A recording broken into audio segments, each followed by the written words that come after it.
Hello, everyone. I am Michael Brendan Dougherty from the American Conservative and other fine outlets, and I'm here with Jamelle. Jamelle, introduce yourself. Hey, I am Jamelle Bouie. I'm with the American Prospect. And yeah, here I am. Thank you for having me, Michael.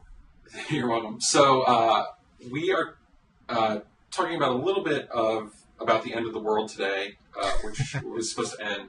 But we want to start off, we just are taping this right after Wayne LaPierre came out and spoke on behalf of the NRA for the first time, really, since the tragedy in Newtown, Connecticut, which is a town about 30 minutes from where I'm sitting right now at home in Mount Kisco, New York. And it's a town my wife and I have considered moving to in the past. And we still would consider it, I think. It's a really lovely place. And LaPierre came out at this press conference and gave what I can only describe as a parody of an NRA press conference after a shooting tragedy. And maybe, Jamelle, you'd like to describe some of what you saw happening there. Yeah, that sounds about right to me. It was really weird. I mean, the entire time I wasn't watching, I was listening, but the entire time I was listening, I just kept on thinking that this is completely inappropriate to the moment. And it wasn't like the moment called for a lot, right? Like, all LaPierre had to do, essentially, was go on stage, like maybe throw his support behind some very, very modest gun regulations and then get out of there. But instead, he spent about 25 minutes essentially rambling about everything that could possibly, you could possibly blame for violence other than the wide and easy availability of guns, which even I wouldn't blame necessarily for violence. Certainly it's a thing that plays a part. But he went through the list. He went through video games, he went through movies, and oddly with movies, he chose movies that were like 20 years old.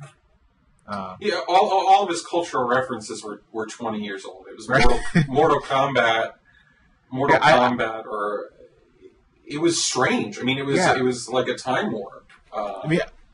It's like if you're going to choose violent video games, you should choose, modern ones with like realistic looking weapons, and not ones where like, characters shoot harpoons out of their hands and decapitate other characters.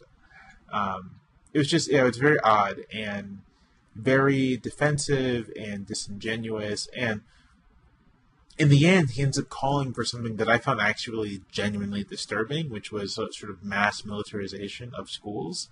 Every school should have an armed guard ready to deal with the potential shooter, which, for an organization that is, politically pretty conservative, which to me just, implies a certain level of, respect for local autonomy, federalism, et cetera, et cetera.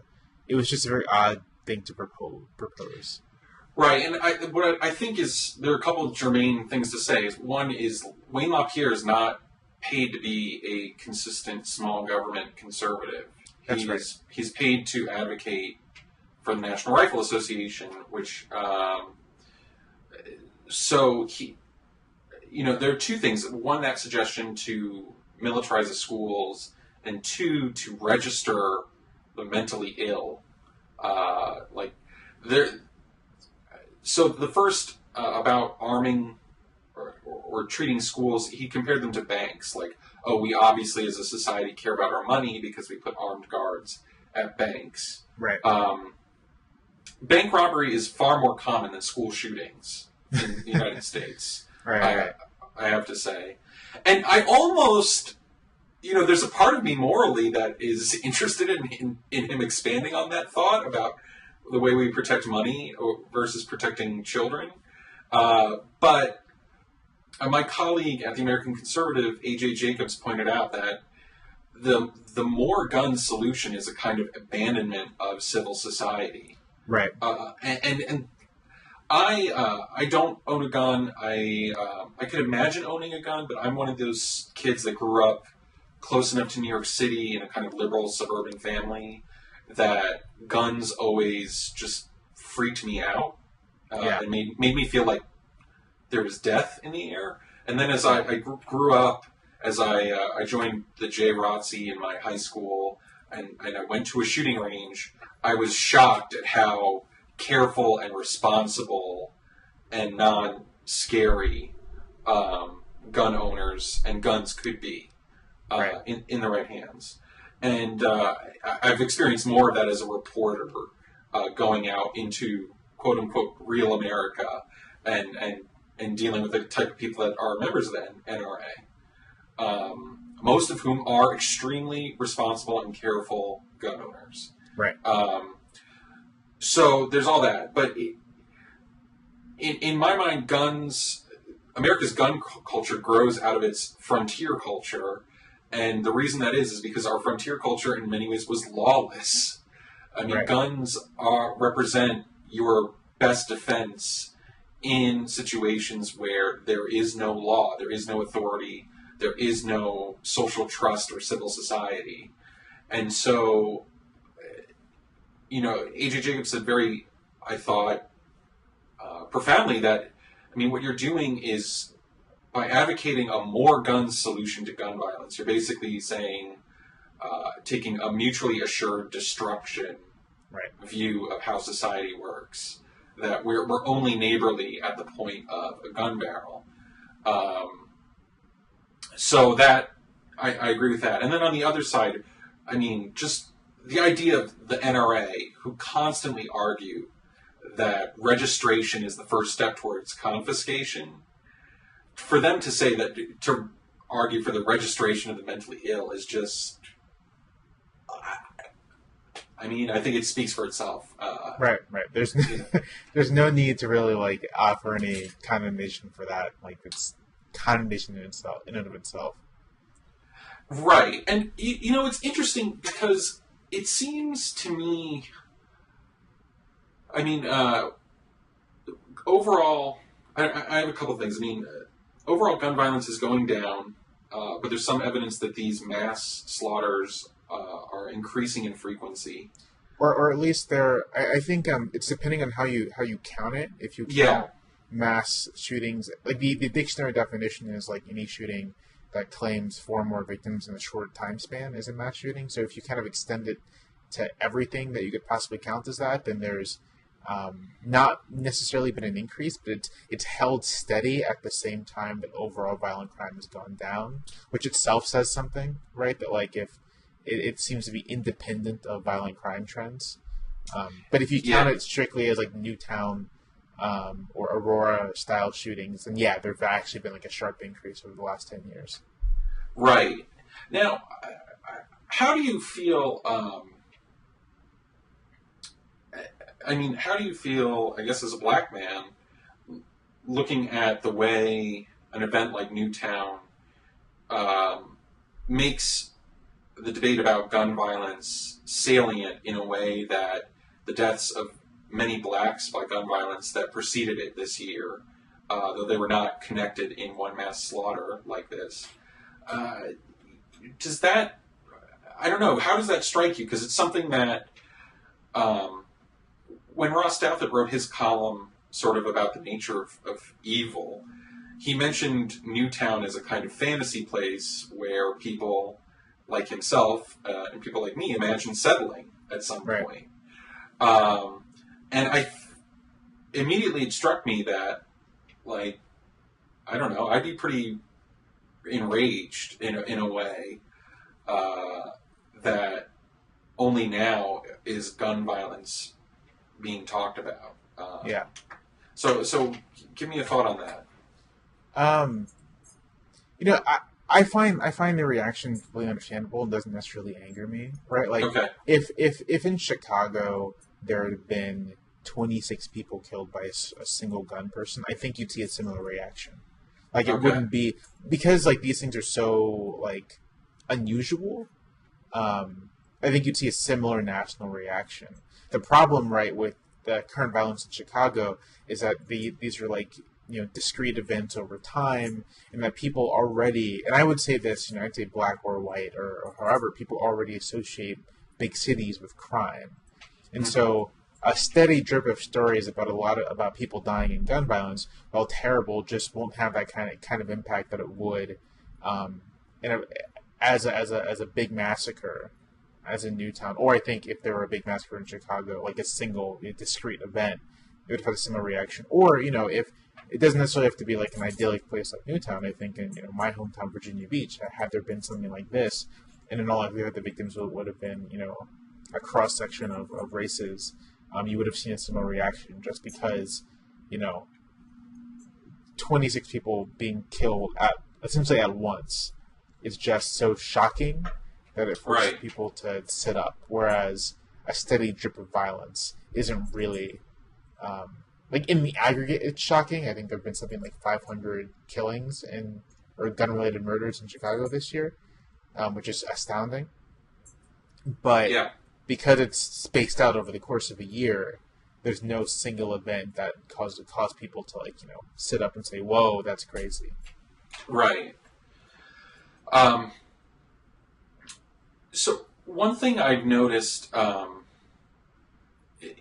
To me, that's been salient, and maybe this will transition into some of the other things we want to talk about, is the gun culture that I was exposed to as a teenager and later that made me feel differently about guns than when I was, a kid, seemed incredibly civilized, rule-bound, kind of traditional in a way, and appealing. But I've noticed more and more that the culture around guns seems to be getting mixed up in kind of doomsdayism or apocalypticism. Yeah. And it's not like, and people are looking to buy the types of guns, that they are wielding when they play Counter-Strike, rather than the type of gun that granddad had, Right. And it just seems like there are multiple cultures of guns in the country, and multiple possible cultures for guns. There's the kind of traditional rural culture around shotguns. It's been around forever, and you can read plenty of stories of people defending their homes with shotguns in any given year. You never read a story about people defending their home with, the kind of black rifle that was used in this incident, an M16 or something. But there's even there's different gun cultures among African Americans. I was actually surprised that Reason magazine ran a little story about efforts at gun control in California, which were stoked by conservatives who were terrified of the Black Panthers. Right. Which is itself a different gun culture from the one you find, portrayed in The Wire or something like that. Right. So and for me, when I look at these mass killers, it seems like they don't come from any gun culture, really. Right. Or if they do, it's from the doomsday prepper type. I'm sure there'll be more reporting on Adam Lanza and his mother. It seems she took him to a shooting range at least once, but we don't know if there was more. And it seems she was collecting guns in the event of some social collapse. Right. And then at the same time, there's a lot of reporting that suggests that Adam Lanza was a complete loner socially. Right. He wasn't a member of the NRA or something like that.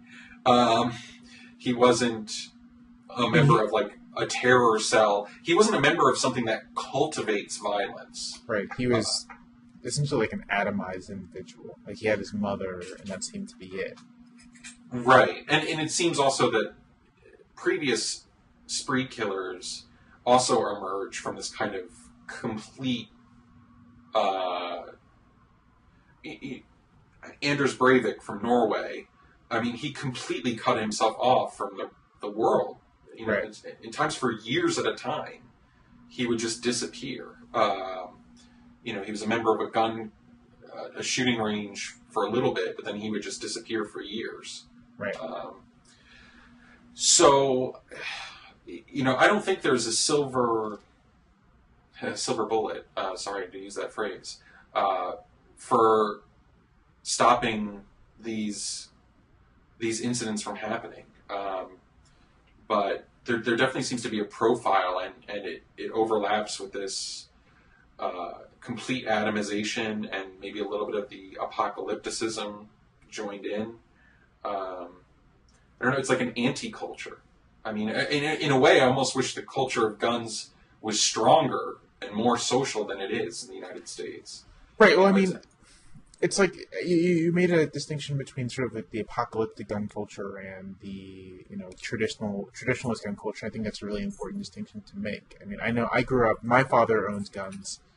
We were a gunning household. I grew up with guns, and in that sort of household, in that sort of community, there's like you said, a real respect for weapons, real respect for what they are, and what they can do, and that doesn't necessarily exist. Like that's not like a uniform thing. It doesn't exist throughout. So, I mean, it seems like with Adam Lanza and many of the other shooters, like,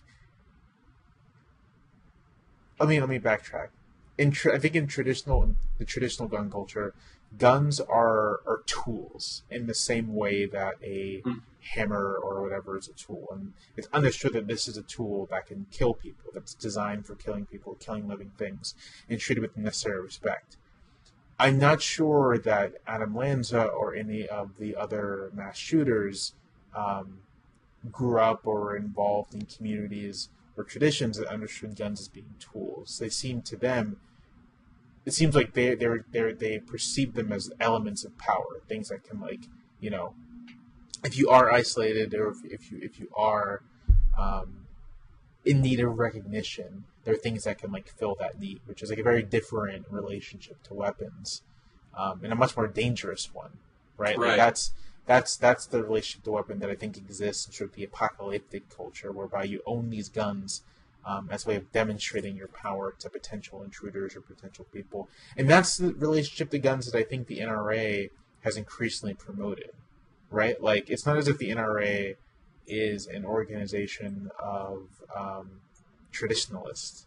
I feel like it would be much more innocuous than that. But it seems, because it's so tied to gun manufacturers, not necessarily gun owners, it seems to very much like align itself around the things you need to do to get people to buy more guns, which typically is like, hey, get this thing, it'll make you feel powerful. Right. It's like the stockpiling thing. Right. Yeah, that phenomenon. I don't know how to solve it in some cases.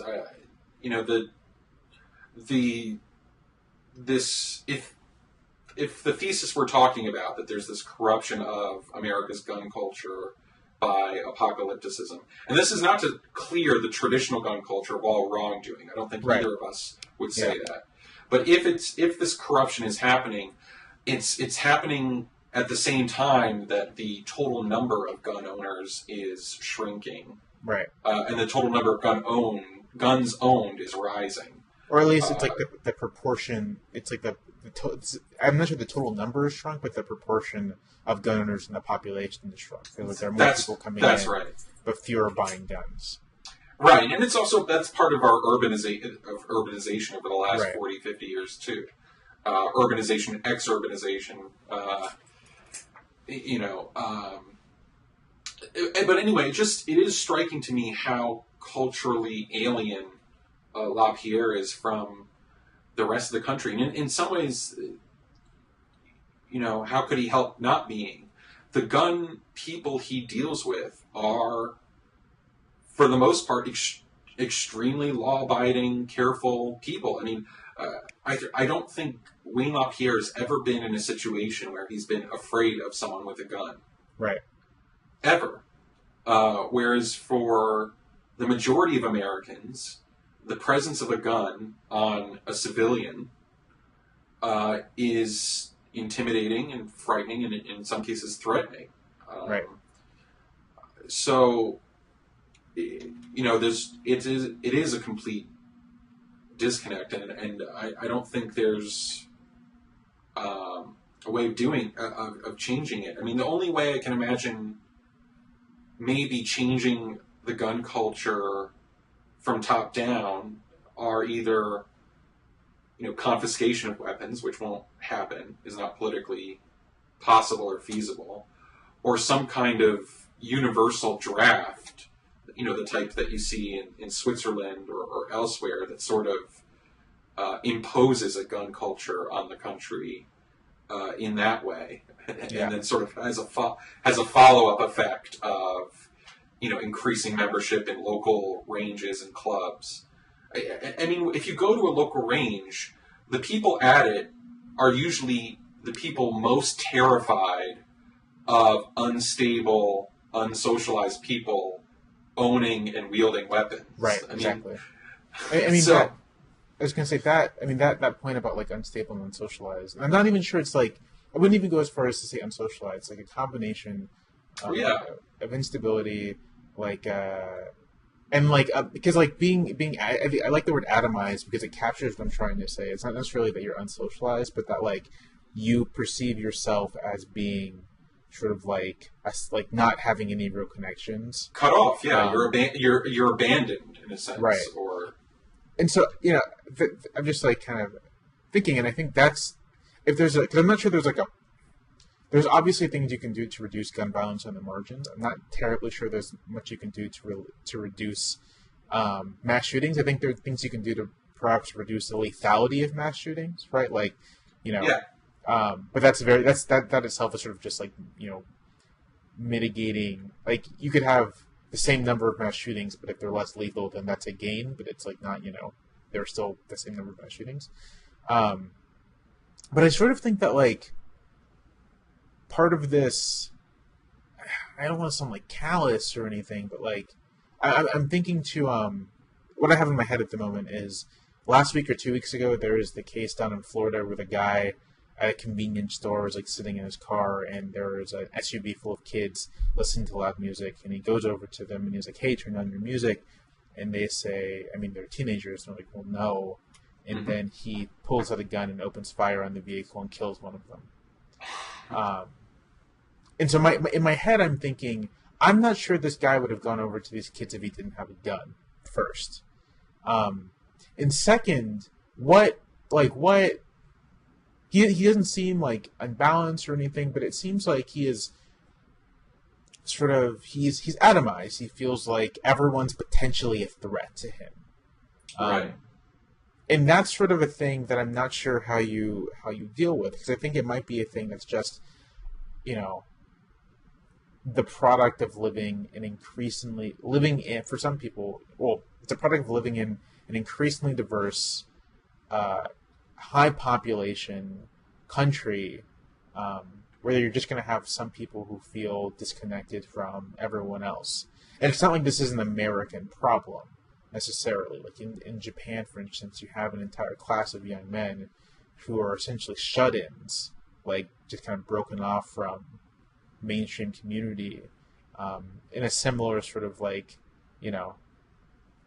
alienation, atomization, whatever you want to call it, from mainstream life. And in the United States, we have that too, but it's also, the wires are crossed with the fact that there's also widely available weapons, and like that combination just is going to lead to something. Yeah, I mean, I just think it's undeniable that there's a correlation between the number of weapons we have, how easy they are to get, and the amount of gun crime we have. Yeah. I also agree with all of the other conservative responses to this, saying, that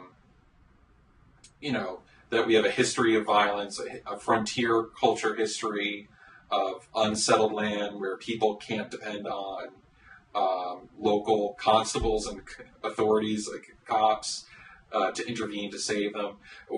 We have a history of race slavery in this country that other countries don't have. All of that is true.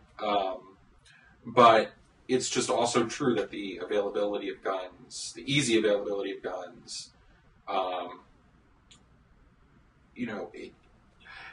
to me, it just seems, as a conservative, it seems, I don't know, this may be my in a sense, my elitism leaking out.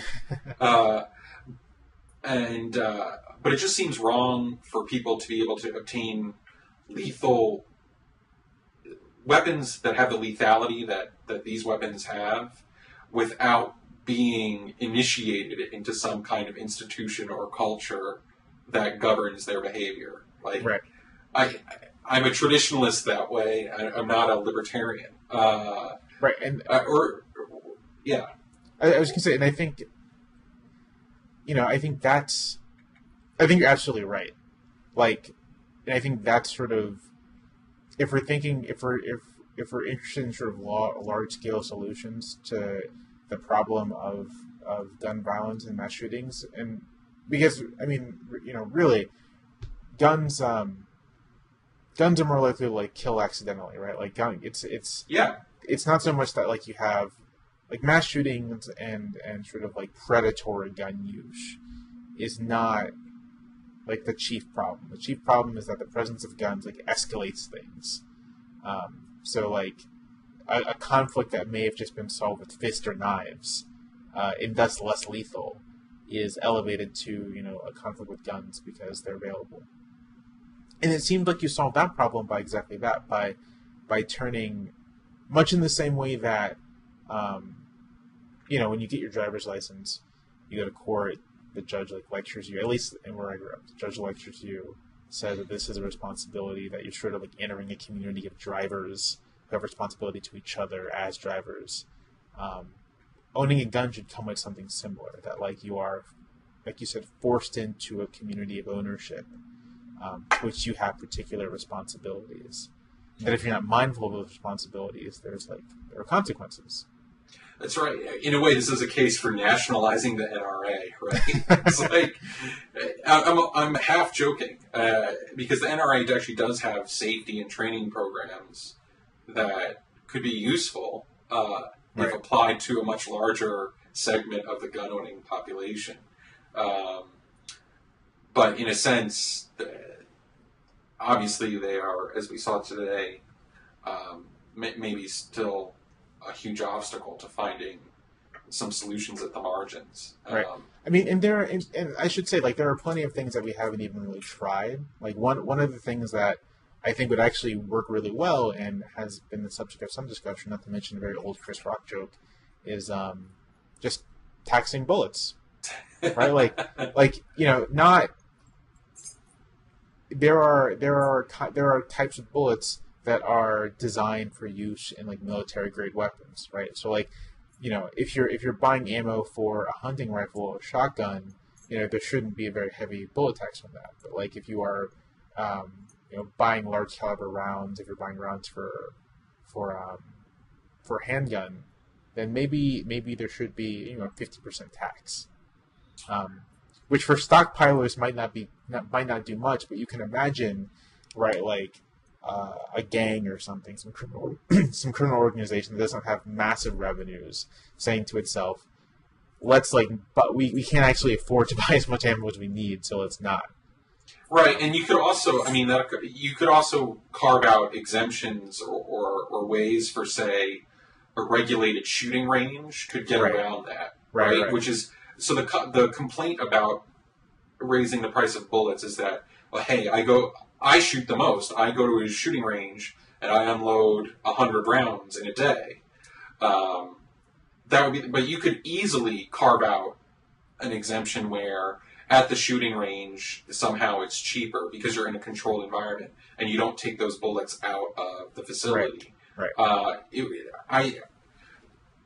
think that's totally, I wouldn't rule that out. I mean, I do think there are some complaints that like you can't get around the First Amendment by taxing ink. But the fact is you do get around the First Amendment by regulating who gets the radio airwaves. Right, exactly. So there are, I wouldn't close it off. So I want to broaden this out to maybe a bigger discussion. We mentioned this apocalyptic gun culture. And what's strange is apocalyptic culture has always been a part of my life, in a sense. Like, as a teenager, people were looking at the year 2000 as, like, not just Y2K, which we make fun of now, but as, like, a possible return for Jesus Christ. There was the Harold Camping group of Christians 2 years ago. There's the Maya prophecies, which I don't even think were accurately describing anything about the Maya when we talk about them. No. And, there's a show, and I feel very sick about having watched this before this Newtown shooting, Doomsday Preppers. It's on cable television that kind of like it's a reality show that documents these paranoid people who are preparing for some kind of doomsday. And the doomsdays are all different. For each person, it's an ecological disaster, or it's a disaster of the collapse of the U.S. government, or of money, whatever it is.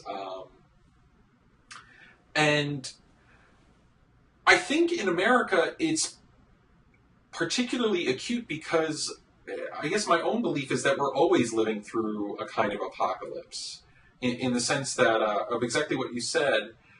Our country is so diverse and it changes so rapidly that the world people grew up in is usually disappearing by the time they're getting older. I was going to say, I think, if I remember correctly, apocalypse is a word that means great change. Right. Yeah.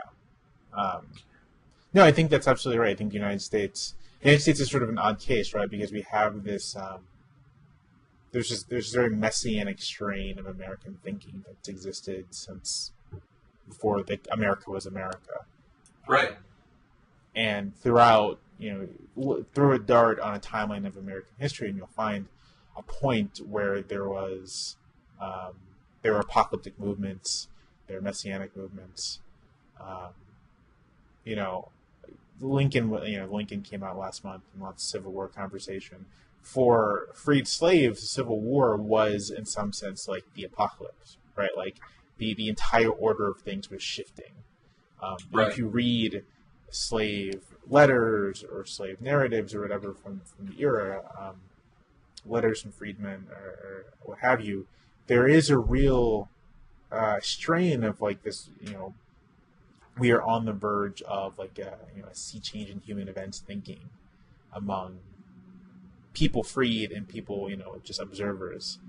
I completely agree. Just like American life is filled with apocalypticism and messianic ideas and movements, and this particular era of American life, I think, has been marked by a lot of that. I mean, in part because, in the 70s and 80s, there is the omnipresent threat of nuclear annihilation. Yeah. Then in the 90s and the aughts, we have terrorism, we have biological warfare, we have chemical warfare, there's climate change. Like, there are all these things that seem like they could genuinely wipe out the human race, and that is just part of our culture. It's seeped in. I don't think it's any surprise, right, that like one of the best-selling book series of the last 15 years was the Left Behind series, a series of extremely poorly written, theologically shoddy, but exciting, evangelical Christian apocalypse books. Yeah. It's funny because I think of it in the context of my own. I'm not immune to these thoughts and feelings myself about. I'm not convinced that the end of the world is upon us, but I can imagine. I can imagine being witness in my life to tremendously discomforting social change that would mean the end of my world and my comfort as I know it. And in fact, in some degree, I expect it at this point. And so, I don't know. I definitely, I'm not going to go in for doomsday prepping or something like that. But I don't know. There's just a sense, like, when I look at the history of the 20th century, I don't know. I suppose I do believe in the the biblical principle that you reap what you sow. Right. And I saw a 20th century that sowed, I don't know if in the 20th century we were sowing or we were reaping violence on a mass scale, but one or the other, I don't know, it's frightening. And the first half of the 20th century saw such unbelievably apocalyptic violence across the world that I don't know. I just can easily imagine it happening again and being worse.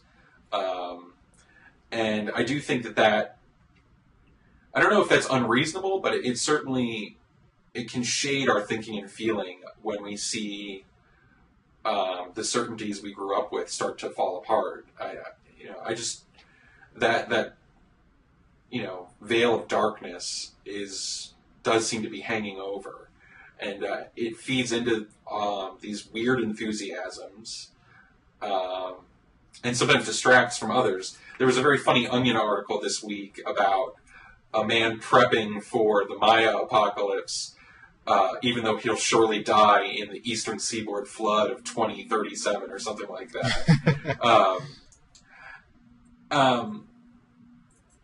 But I don't know. I detect that there's even this kind of apocalyptic thinking on the left as well. I mean, I think there are people that suspect that we're whose certainty that we're going to face an ecological disaster within our lives is driven less by the science of climate change and much more by moral outrage at human consumption, waste, and immorality. Yeah. Like, just psychologically, I know, just knowing people, I know that can drive that belief more than, like, a dispassionate look at what the science actually says. Right. I think you're probably right about that. Like, I don't think I personally know anyone like that, but I definitely think that it would be crazy that there wouldn't be people, right? Like, with that motivation. That's just like how people work. And it's a motivation. It's motivated by a sense of justice, that there's some sort of cosmic balance, whether it's God or the Earth itself, righting the scales. Like I said, I saw it on Doomsday Preppers, people that were preparing seed beds and other things for the ecological disaster that we deserve. Yeah. Was the subtext. So I think we're going to be stuck with apocalyptic thinking for a long time, unless the only way I can imagine it lifting from the American soul is if America became much more settled than it is socially. Yeah.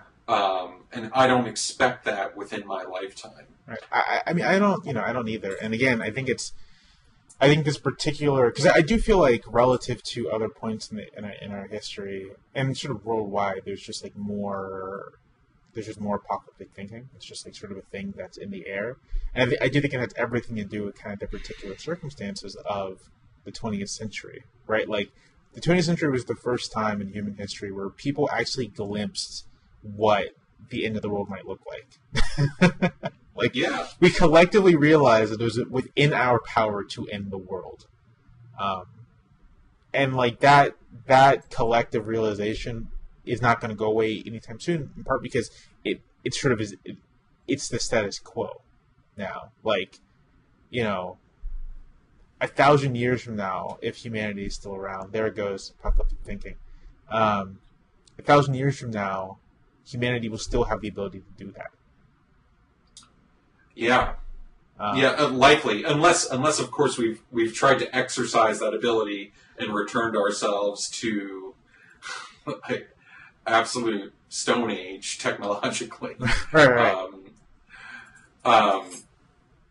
Which in a sense is the other side of the fantasy, right? About the apocalypse is the return to Eden, the return to some pre-lapsarian paradise, and the fall, the lapse in pre-lapsarian could be before however you define it, you might be some weird libertarian and say it's before the New Deal. You might be, a Luddite and say it's before the wheel or before electrification. Yeah, before agriculture.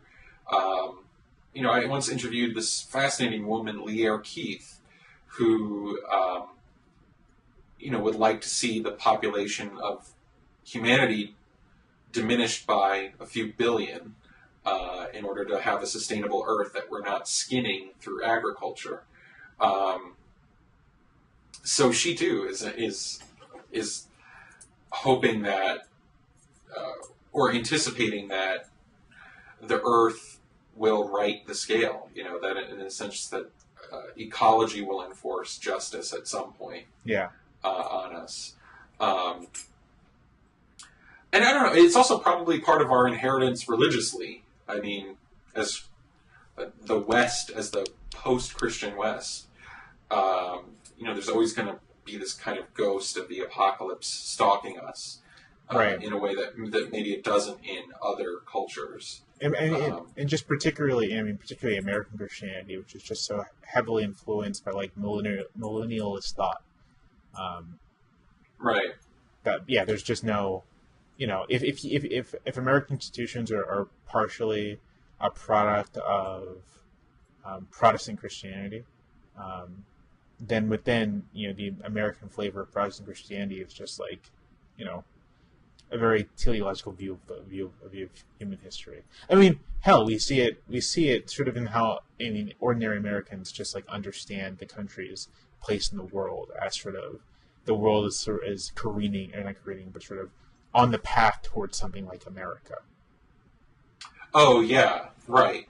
Yeah, that's sort of like what you would call the post-millennial edge to American Christianity. Right. So if pre-millennial is that we're just on the edge of destruction and horribleness, and the Great Tribulation, right. The post-millennial side is that the gospel is being planted across the earth. Right. It's within our power to bring about the kingdom of God and secularize what the kingdom of God is, sort of, democracy and market capitalism.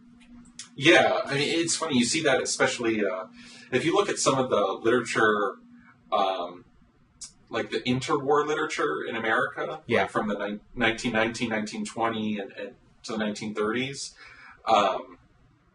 There are these amazing books, I've written about them before, where people talk about, the progress of Christ and democracy over Prussianism and authoritarianism. Right. And those intellectual trends were definitely influential, even in helping America get into the Second World War. I mean, It was like that still kind of stalked the Anglophile elite on the East Coast. It's with us. Yeah, I mean, just look at the Iraq War, right? Like, for all the actual sort of like material interest involved in the last decade of wars in the Middle East, like there's no, in the language used, the language of bringing freedom as sort of the end point of a society was there. Like, just it was the millennial. The post-millennial thinking was unmistakable if you were looking for it. Yeah. I mean, would you trade in? I guess the benefits of a kind of unsettled, diversifying, kind of crackling America for the more settled. Even the more socially democratic European style of society. I'm just wondering, it's not like you or I have the decision to affect this change in America. Right. But I'm just wondering, like, if there are trade-offs and benefits to each, is there something you prefer? I think there's probably a happy balance between the two, but I do think, I mean, in my thinking on a whole range of things, I'm very much an Americanist. Okay. And so I do think there's something unique about our our churning, our constant churning, our constant desire to move forward and change and look for something different, or even sort of beyond the material. So I wouldn't want to give that up, but I do think there's a balance between that and, you know, the stability you see in Europe, the stability that is the product of a much longer history and of a sort of cultural tradition that is much more rooted than what we have in the United States. But I do think like the things that are uniquely American are worth having. Yeah, I feel like I couldn't escape my Americanness if I tried to. Right. In the sense, like I have an Irish father, and I have the ability to obtain an Irish passport, an Irish citizenship. But you know, if I ever quit America, in the sense of like, if I ever got so offended by something here that I thought it's time to leave, it would be a very American act. You know, it would be almost no different than quitting New York for Wyoming or something like that. Right. So there's no, in a sense, there's no escape Right. from my Americanness. But I definitely have that other side of it, which is, you know, the romance of the frontier. Like, there is a part of my brain that, even though I was raised in suburbia around New York City and I've settled there, there's a part of me that's like, oh, the romance of going to Wyoming or Montana, simplifying, you know, I don't know, that's a very American part of our churn. You know, the fact that we live in a country that has the ability to facilitate so much internal migration is just, I don't know, it's one of the amazing things about having a continent-wide empire of a republic. Right. Is that you really can, you can exile yourself within your country. Right. You know, or you can be almost an emigrant and an immigrant within one country. Right. And we've seen entire social classes and racial groups do this multiple times in their history in the United States. Right. I mean, there's Isabel Wilkinson's great book, The Warmth of Other Sun, which is about the mass migration of African Americans out of the South into the Midwest and the Northeast and the West Coast. Right. And now there's even a partial migration back to places like Atlanta. Right. Or other hubs of African American culture in the South. And in a sense, like, you know, Arrested Development's big hit Tennessee was about, like, the longing to go back to the South. Right. You know, the loss experienced with that migration north into the cities. But all sorts of subsets of Americans have had these impulses to move. And, yeah, I guess I do like it. But I definitely see the cost in social trust and the cost in lost continuity in a place. Yeah. It gives us a remarkable freedom to escape circumstances, but sometimes that freedom is a bit illusory. You know, like I said, if I could never quit America and become an Irishman. I would still be an American exile. Right. So I don't know. I guess my hope. I guess my hope is I hope the pendulum swings a little bit back, because I do think maybe this circles back a little bit.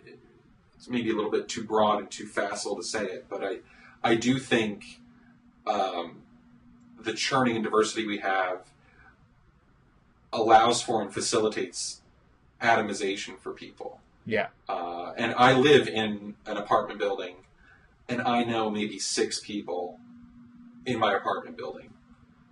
You know, and I live in like this beautiful little suburban community where there should be unbelievable social trust, but you know, even the people I know, no one has been here for 25 years. Right. And that creates that's a loss. That's a deadweight loss of resources for people that you can depend on. Yeah. There are resources that can be very helpful to young men. I'm not saying that like some romance of rooted communities would have saved Adam Lanza, but more connected communities would improve the lives of a lot of young men and young women who feel quite alone right now. Agreed. So I guess that's all. We didn't get to talk about video games. No, but I think we should. But this is much more interesting. Yeah, maybe we should leave it there. Yeah. But, listen, have a Merry Christmas, Jamelle. I'm really glad we got to do this, and we got to do some of the other ones earlier this year. Likewise, and same to you. All right, take care. You too. Bye.